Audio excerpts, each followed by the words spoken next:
1917ஆம் ஆண்டு புதிய மாற்றங்களை கொண்டு வரும் என்று நேச நாடுகளும் மைய நாடுகளும் எதிர்பார்த்தன.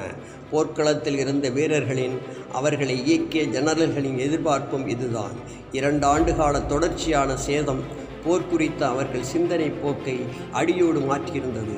பிரிட்டனிலும் பிரான்சிலும் அரசியல் தலைமை மாற்றம் கண்டிருந்தது. பிரிட்டன் பிரதம மந்திரி ஹெர்பர்ட் அக்ஸ்வீத் ராஜினாமா செய்திருந்தார். டேவிட் லாயிட் ஜார்ஜ் பொறுப்பேற்றிருந்தார். பிரான்சில் ஜெனரல் ஜோஃப்ரியின் இடத்துக்கு ஜெனரல் ராபர்ட் நிவல் என்பவர் நியமிக்கப்பட்டிருந்தார். தலைமை மாறியிருந்தாலும் திட்டங்கள் பெரிதாக மாறவில்லை. பிரான்ஸ் தாக்குதல் போரை தொடர்ந்து தொடுக்க வேண்டுமென்றார் நிவல். மேற்கு முனையின் மத்திய பகுதியில் ஆஸ்னே ஆற்றுக்கு ஓர்னே ஆறு என்றும் அழைக்கப்பட்டது அருகே அடுத்த தாக்குதல் நடத்தப்பட வேண்டுமென்று அவர் உத்தரவிட்டார். ஜெர்மானிய படைகளை 2ஆக பிரித்து வடமேற்கு பகுதிக்கு ஜெர்மானிகளை விரட்ட வேண்டும் என்பது திட்டம். 2வது ஆஸ்னே போர் அல்லது நிவல் தாக்குதல் போர் என்று இது அழைக்கப்பட்டது. ஜெர்மனியை நாம் சுக்குநூறாக உடைத்து தகர்க்கப் போகிறோம், உற்சாகத்துடன் வாருங்கள் என்று அறைகூவல் விடுத்து வீரர்களை திரட்டினார் நிவல். இதுவரை இல்லாத அளவு 12 லட்சம் வீரர்கள் இந்த போருக்காக தயார்படுத்தப்பட்டனர். ஏப்ரல் 16ஆம் தேதி தாக்குதல் போர் ஆரம்பமானது. பீரங்கிகள் முன்னால் உருண்டு செல்ல வீரர்கள் துப்பாக்கிகளுடன் முன்னேறினார்கள். சென்ற தாக்குதலை போல் இந்த முறையும் ஜெர்மானியர்களுக்கு அதிக அவகாசம் கொடுக்கவில்லை. அதே சமயம் சென்ற முறை பிரிட்டன் செய்த தவறை இந்த முறை பிரான்ஸ் செய்யவில்லை. ஒளிந்திருப்பார்கள் என்று அசட்டையாக இல்லாமல் தாக்குதலை நிறுத்தாமல் தொடர்ந்தார்கள்.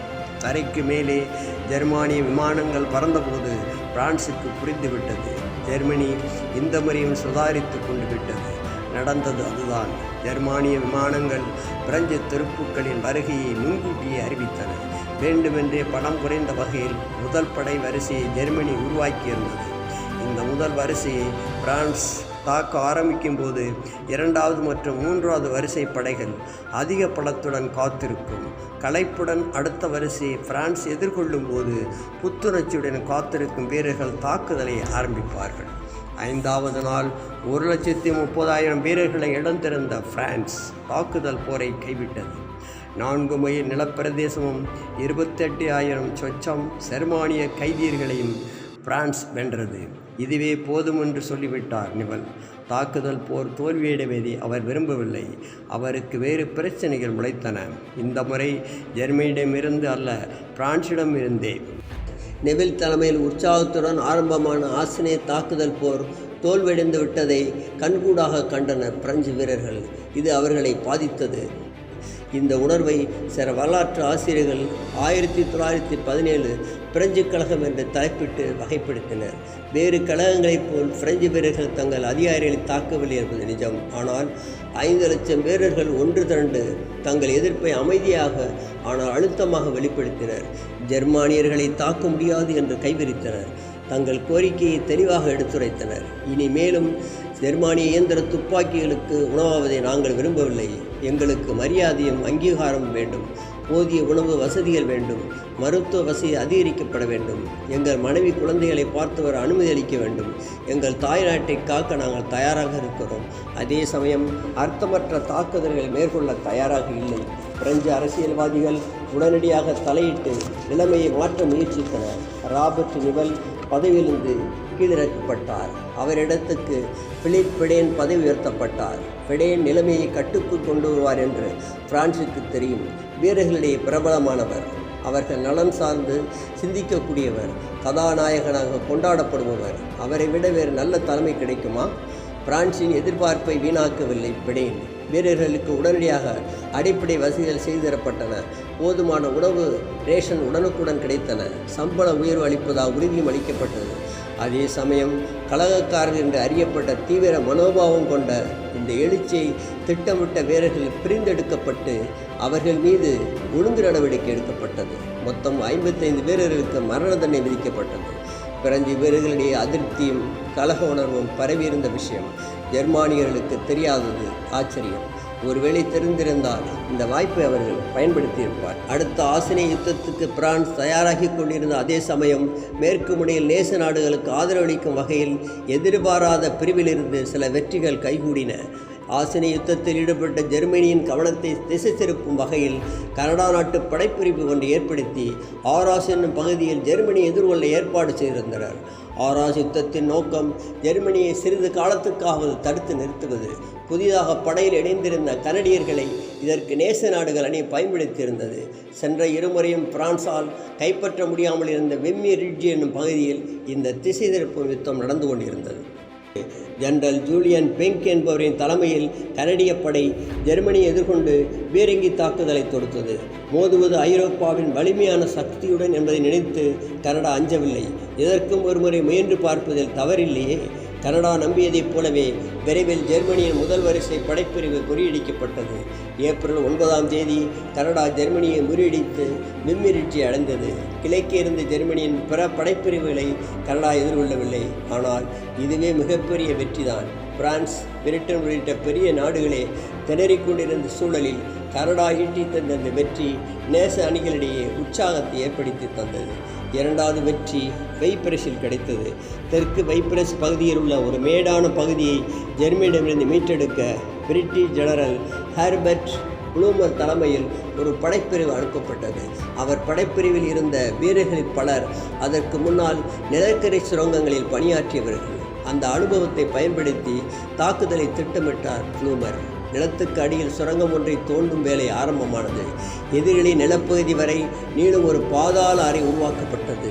ஜூன் 7 அந்த பாதாள அறையில் வெடிமருந்துகளை நிரப்பி வெடிக்க வைத்தார் ப்ளூமர். திடீரென்று நிலம் அதிர்ந்து வெடிப்பதைக் கண்டு திகைத்த ஜெர்மானியர்கள் நிலநடுக்கம் ஏற்பட்டு விட்டதாக எண்ணி அஞ்சினர். இந்த வாய்ப்பை பயன்படுத்தி தாக்குதலுத்த பிரிட்டிஷ் படைப்பிரிவு ஜெர்மனியை வென்றது. மூன்றாவது வைப்ரஸ் போர். வைப்ரஸில் ஏற்கனவே இருமுறை போராடி பெரும் சேதங்களை சம்பாதித்து கொண்ட பிரிட்டிஷ் படை மூன்றாவது வைப்ரஸ் போருக்கு தயாரானது. சமீபத்தில் கிடைந்த இரு வெற்றிகள் ஜெனரல் ஹேகுக்கு நம்பிக்கை அளித்திருந்தது. ஜூலை 18, 1917 அன்று பிரசெண்டேல் என்னும் இடத்தில் பிரிட்டன் பீரங்கி தாக்குதலை ஆரம்பித்தது. ஜெர்மனியின் ஆதிக்கத்தில் இருந்த பெல்ஜியத்தின் ஒரு பகுதி பதுங்கு குழிகள் மீது 13 தடங்கள் தாக்குதல்கள் தொடர்ந்த பிறகு ஜூலை 31 இரு நாடுகளும் நேருக்கு நேர் சந்தித்துக் கொண்டன. ஜெர்மனி வீழ்த்தது 2 மைல் முன்னேறி இது பிரிட்டன். அதற்குள் மழை பிடித்து கொண்டு விட்டது. பதுங்கு குழிகளும் நிலப்பகுதியும் சேரும் சகதியுமாக காட்சியளித்தன. வீரர்களால் நகரக்கூட முடியாத நிலை. குதிரைகளும் நகர மறுத்தன. இராணுவ வாகனங்கள் சேற்றில் சிக்கிக்கொண்டன. விடாது மழை பெய்தபோது பதுங்கு குழியை நிரம்பி வழிய ஆரம்பித்தன. காயமடைந்த வீரர்களை கூடாரத்துக்கு கொண்டு செல்ல முடியவில்லை.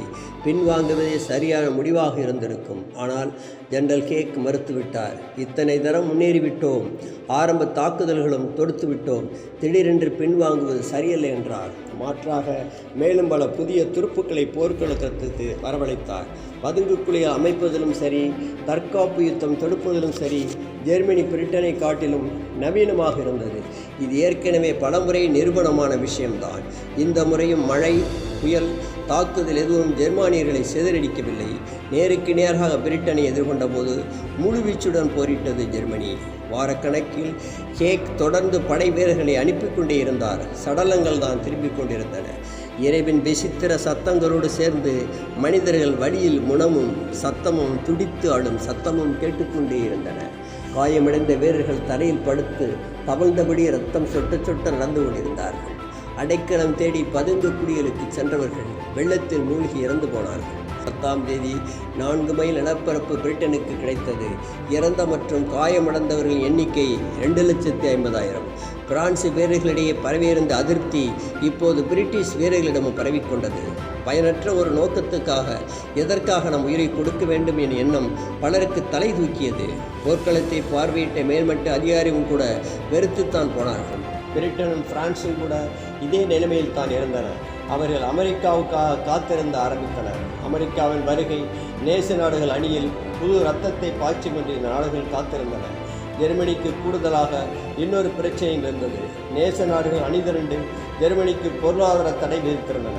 உணவுப் பொருட்கள் ஜெர்மனிக்கு ஏற்றுமதி செய்வது தடை செய்யப்பட்டிருந்தது. ஜெர்மன் விளைநிலங்கள் அந்நாட்டு மக்களின் தேவையை பூர்த்தி செய்ய போதுமானதாக இல்லை. எனவே ஜெர்மனி கிழக்கு முனையை நோக்கி தன் கவனத்தை குவித்தது. நேச நாடுகளுக்கும் மைய நாடுகளுக்கும் இடையில் கிழக்கு முனையில் போர் தொடர்ச்சியாக நடைபெற்றுக் கொண்டிருந்தது. கிழக்கு முனை பற்றி பின்வரும் அத்தியாயத்தில் விரிவாக பார்க்க போகிறோம். இங்கே ஜெர்மனி ரஷ்யாவை வீழ்த்திருந்தது. கிழக்கு முனைக்கு அனுப்பப்பட்ட படைப்பிரிவுகள் திரும்பிவிட்டால் மேற்கு முனைக்கு வலு கிடைத்துவிடும், கிட்டத்தட்ட இரட்டிப்பாகிவிடும் என்றே சொல்லலாம். இந்த கூடுதல் பலத்தை வைத்து ஒரே ஒரு முறை போரிட்டால் நேச படைகளை சிதறடித்துவிட முடியும். ஜெனரல் லூடன்டார்ஃப் நம்பிக்கையுடன் இருந்தார். அதே சமயம் நேச நாடுகளின் பலமும் இரட்டிப்பாக போகிறது என்று அவருக்கு தெரியும். நேச நாடுகள் கூட்டணியில் அமெரிக்கா இணையப் போகிறது என்பதையும் லூடன்டார்ஃப் கணக்கில் எடுத்துக்கொள்ள தவறவில்லை. அதற்குள் தாக்குதலை தொடங்கிவிட முடிவு செய்தார்.